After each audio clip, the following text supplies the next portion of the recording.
Tanto che ci aiuteranno tecnicamente. Buon pomeriggio a tutti, credo tocchi a me chiamare San Paolo del Brasile, e introdurvi a questa preziosissima collaborazione. Siamo stati a San Paolo qualche settimana fa, qualche mese fa per la verità, e abbiamo chiesto ad una personalità straordinaria come il Presidente Lula di aiutarci a lavorare sui grandi temi di Expo. Il Presidente si è subito appassionato, anche perché in realtà noi siamo andati da lui a chiedere di conoscere, sapere meglio dello sforzo che il suo governo e le autorità brasiliane negli anni di governo del Presidente Lula hanno fatto, in particolare sul tema della lotta alla fame. Il grande progetto Fame Zero del Presidente Lula in Brasile è stato un progetto rivoluzionario da certi punti di vista e ha portato fuori dalla povertà milioni di brasiliani. Quindi con grande onore, ringraziandolo di cuore per questa sua collaborazione, do la parola al Presidente Lula, assicurando che il Presidente non sarà con noi solo in video oggi, ma sarà con noi anche in Expo per una serie di appuntamenti che stiamo definendo proprio sui grandi temi che lui può insegnarci e con cui noi possiamo confrontarci. Grazie.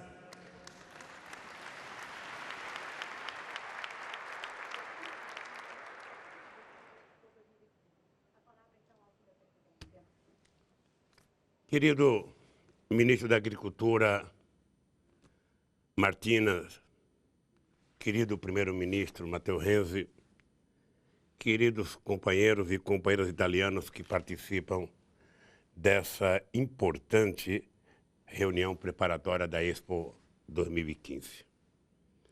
E eu fico muito feliz de saber que, num país tão desenvolvido como a Itália, que vai realizar uma exposição tão importante para o mundo inteiro, faça na sua reunião preparatória uma discussão sobre o tema da fome. Não é todas as pessoas que querem discutir a questão da fome. São pouca gente que quer discutir, porque, na verdade, as pessoas pobres e os miseráveis não participam de sindicatos, não participam de partidos, muitas vezes não têm nem condições de se movimentar para fazer manifestação contra os governantes para reivindicar melhoria. Isso fica por conta da sociedade organizada e os miseráveis e os famintos muitas vezes não têm nem condições. Quando eu assumi a presidência da República no Brasil, eu tinha dito durante a minha vida inteira que era possível acabar com a fome no Brasil. E dizia claramente que só era possível acabar com a fome se a gente tivesse um governante que tivesse passado fome. Uma pessoa que soubesse o que era você levantar de manhã sem ter um café para tomar, não almoçar e não jantar.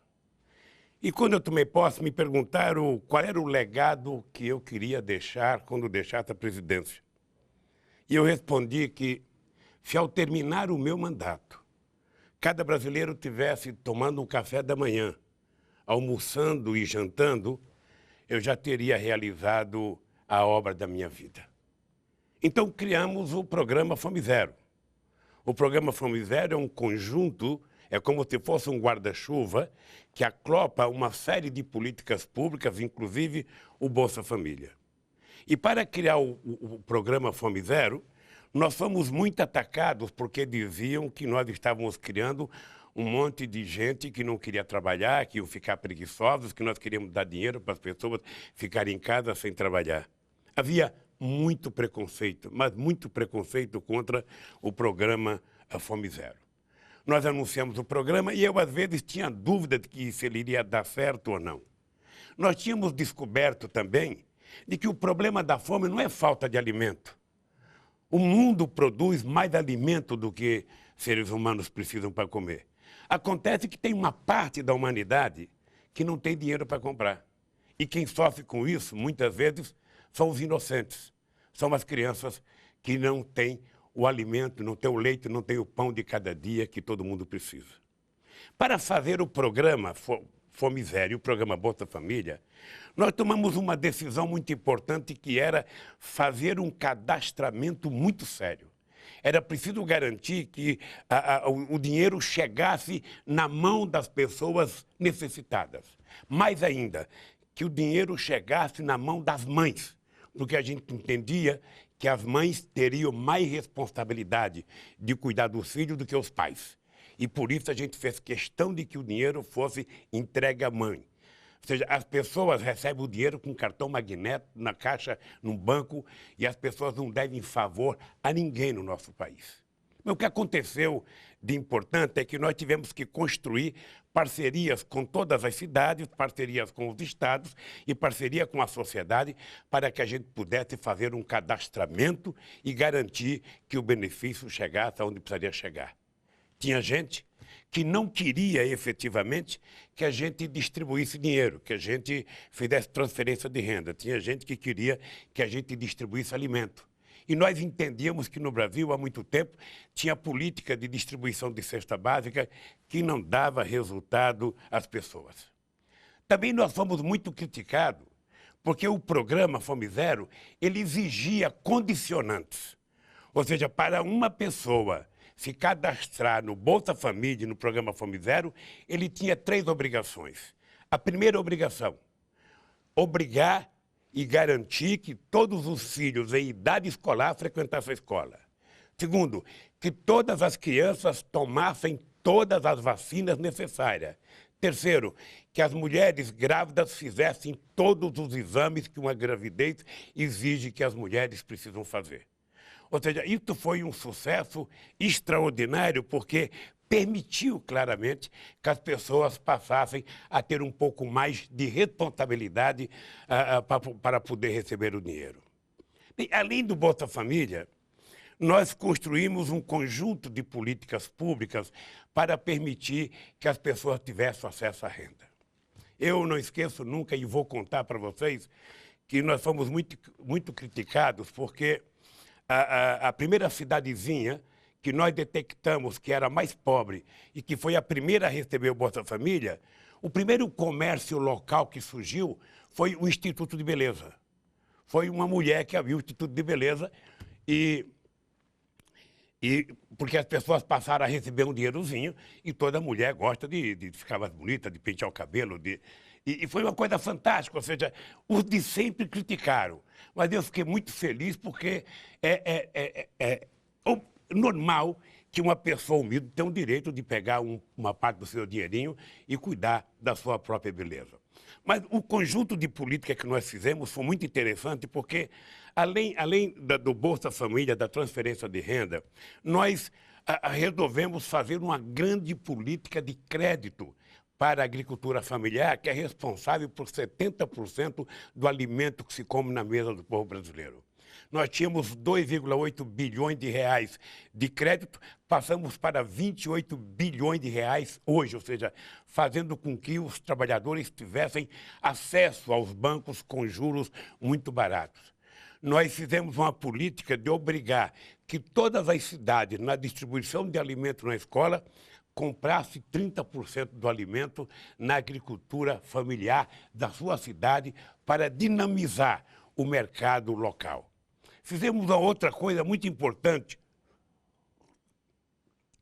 que foi aumentar durante todos esses 12 anos o aumento do salário mínimo, que aumentou 74%, fazendo com que a gente pudesse chegar no final e garantir que o Brasil tivesse tirado 36 milhões de pessoas da miséria absoluta, tivesse gerado quase 22 milhões de empregos, formais, e que tivéssemos colocado 40 milhões de pessoas na classe média. Esse foi uma espécie, de um milagre que me fez aprender uma lição. Ou seja, não existe política, eu diria, de proselitismo para cuidar da fome. Não é com a doação que a gente vai acabar com a fome. É preciso transformar o compromisso de acabar com a fome em política pública. O Estado precisa colocar dentro do orçamento da União o dinheiro para cuidar da fome. fazendo com que haja desenvolvimento agrícola, acabar com a história da agricultura de subsistência que existe em muitos lugares do mundo, mas ensinar o pequeno produtor que ele pode ter acesso à tecnologia, a máquinas modernas, a tratores, que ele pode ganhar dinheiro e melhorar de vida. Essa era a grande tarefa nossa. Quando surgiu a crise, em 2008, a crise de alimentos, sobretudo, que começaram a dizer que a China era responsável pelo aumento da soja, ou seja, o alimento começou a ficar caro, nós fizemos um programa de financiamento de tratores e de implementos agrícolas para os pequenos produtores. Foi um pouco o que salvou a indústria de máquina no nosso país. E isso permitiu que nós chegássemos em 2014, no final, tivéssemos a alegria imensa de ver que o Brasil é um país que está fora do mapa da fome da ONU.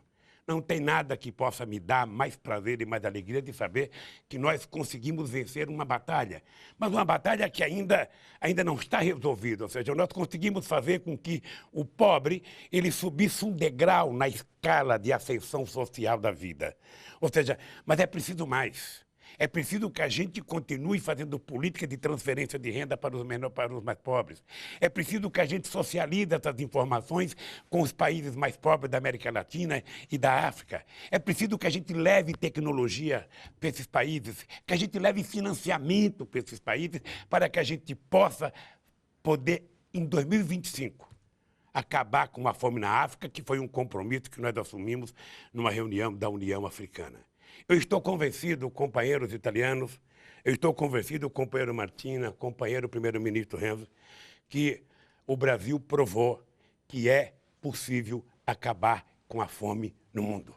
Basta que os governantes coloquem no orçamento da União, quando estiver discutindo o aumento para o funcionário público, quando estiver discutindo a parte dos militares, a parte dos diplomatas, a parte não sei das quantas, lembre-se que não tem ninguém reivindicando, porque o pobre não tem sindicato, que nós temos que colocar o pobre no orçamento. Quando a gente colocar o pobre no orçamento e ele virar um consumidor, que ele começar a frequentar supermercado, frequentar shopping, ou seja, a gente vai perceber que o pobre, ele não é problema, ele é solução. E isso foi o que aconteceu aqui no caso do Brasil. Quando nós permitimos que o pobre tivesse acesso ao mínimo de renda, foi o pobre que salvou a economia brasileira. Porque quando eu cheguei na presidência, o desemprego estava a 12,5%. Em 2014, o desemprego estava, em dezembro, a apenas 4,8%. Portanto, eu tenho viajado o mundo para dizer para os governantes dos países mais pobres, o pobre, na hora que tem acesso ao mínimo de renda, ele é o grande salvador dos problemas crônicos dos países. Por isso eu quero agradecer, ministro Martina, a oportunidade de poder falar para tanta gente importante, para tanta gente preocupada com o tema da crise no mundo, de que, se a gente quiser resolver o problema da crise, nós temos que olhar para as pessoas mais humildes e transformá-los em cidadãos plenos, sabe, tendo acesso a tudo que nós já temos e, sobretudo, tendo acesso à comida. Muito obrigado.